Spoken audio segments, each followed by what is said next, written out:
1545.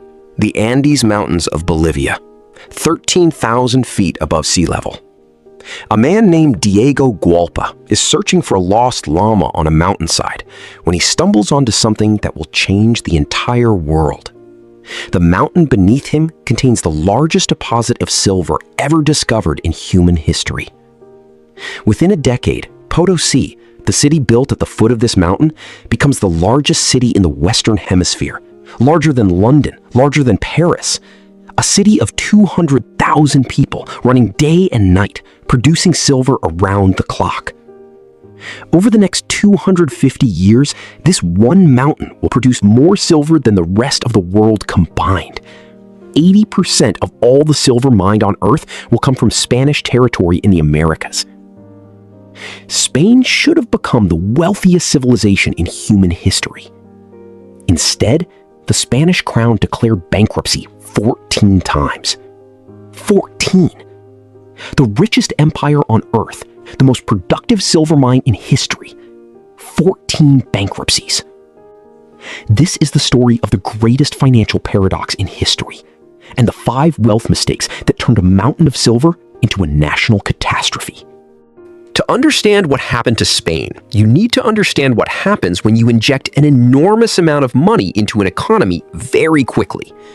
Spain began importing huge quantities of silver from the Americas starting in the 1540s.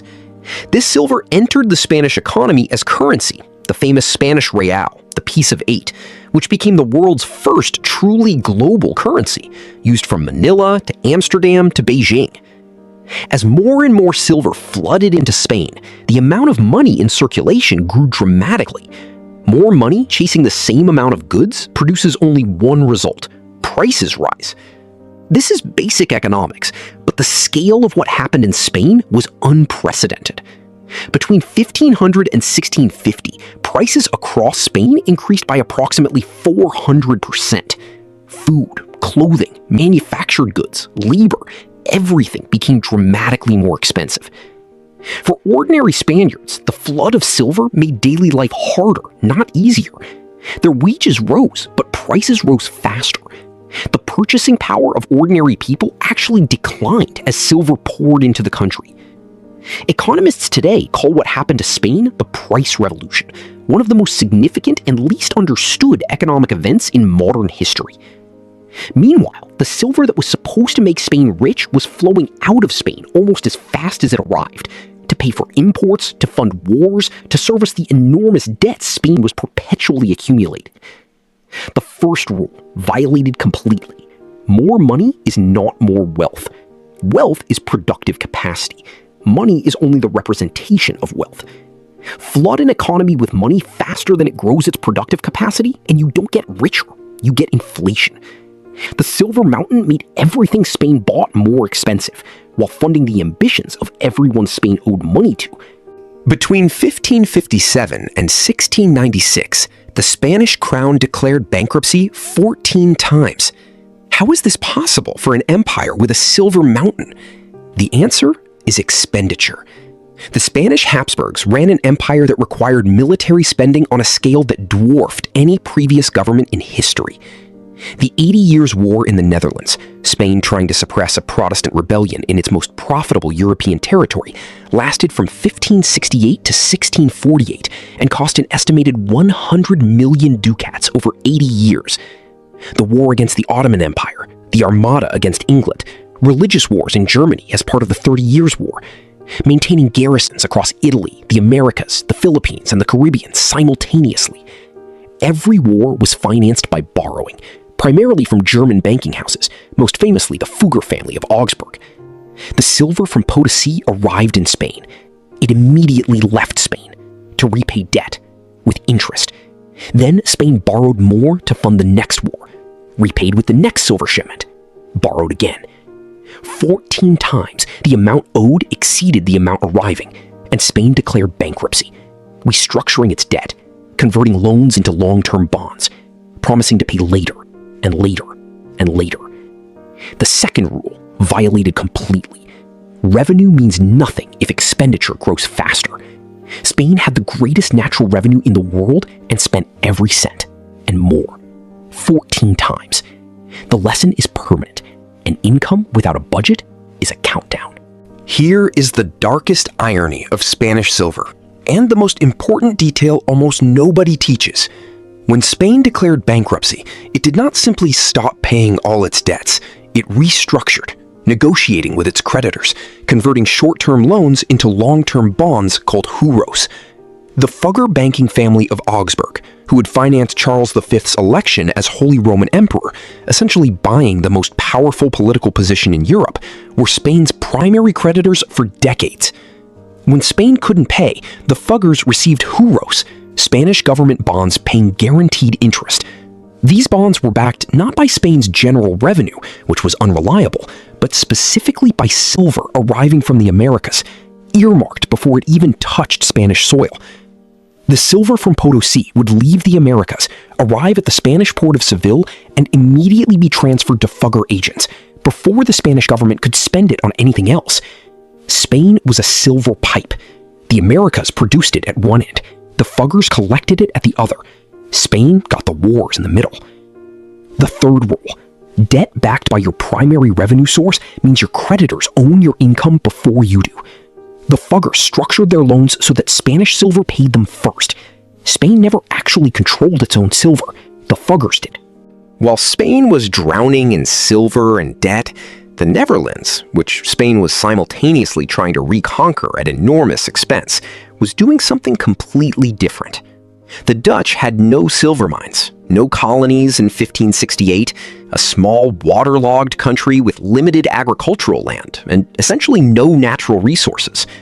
What they built instead was the Amsterdam Stock Exchange, the Bank of Amsterdam, and the Dutch East India Company, the most sophisticated financial and trading system in the world. They invested in productive assets, ships, trade infrastructure, textile manufacturing. They created institutions that generated returns on capital rather than simply extracting resources. By 1650, while Spain was fighting its 8th or 9th bankruptcy, the Dutch Republic was wealthier per capita than any nation in Europe. They had built productive capacity. Spain had built a silver pipeline that enriched their creditors. The Dutch had no mountain. They had a system. The system won. The fourth rule: productive investment builds lasting wealth. Resource extraction without productive reinvestment is simply a delayed bankruptcy. The mountain gave Spain an income. The Dutch built a machine. Income runs out. Machines compound. The Spanish Empire's definitive decline began in the second half of the 17th century. Military defeats drained the treasury. Lost territories reduced revenue. The Netherlands achieved independence after 80 years of war. Spain spent a fortune trying to prevent an outcome it could not stop. Portugal broke away. The Italian territories became harder to hold. And Potosí, the silver mountain itself, was beginning to decline. As the mines deepened, the richest veins were exhausted.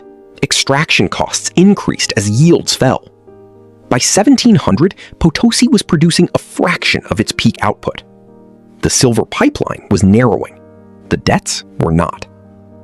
By 1700, Spain had fallen from the dominant world power to a secondary European nation, dependent on French protection under the new Bourbon dynasty, its imperial territories intact, but its financial system permanently broken. The mountain that was supposed to make Spain great had instead created the conditions for its decline. Inflation that destroyed domestic industry, debt that consumed every peso of revenue, and wars funded on credit that could never be repaid. The Spanish Empire lasted, in various forms, until the early 19th century, when its American colonies one by one achieved independence. The silver of Potosí continued producing into the 1800s, but never again at the volumes of the 16th and 17th centuries. The mountain that had produced 80% of the world's silver was approaching exhaustion.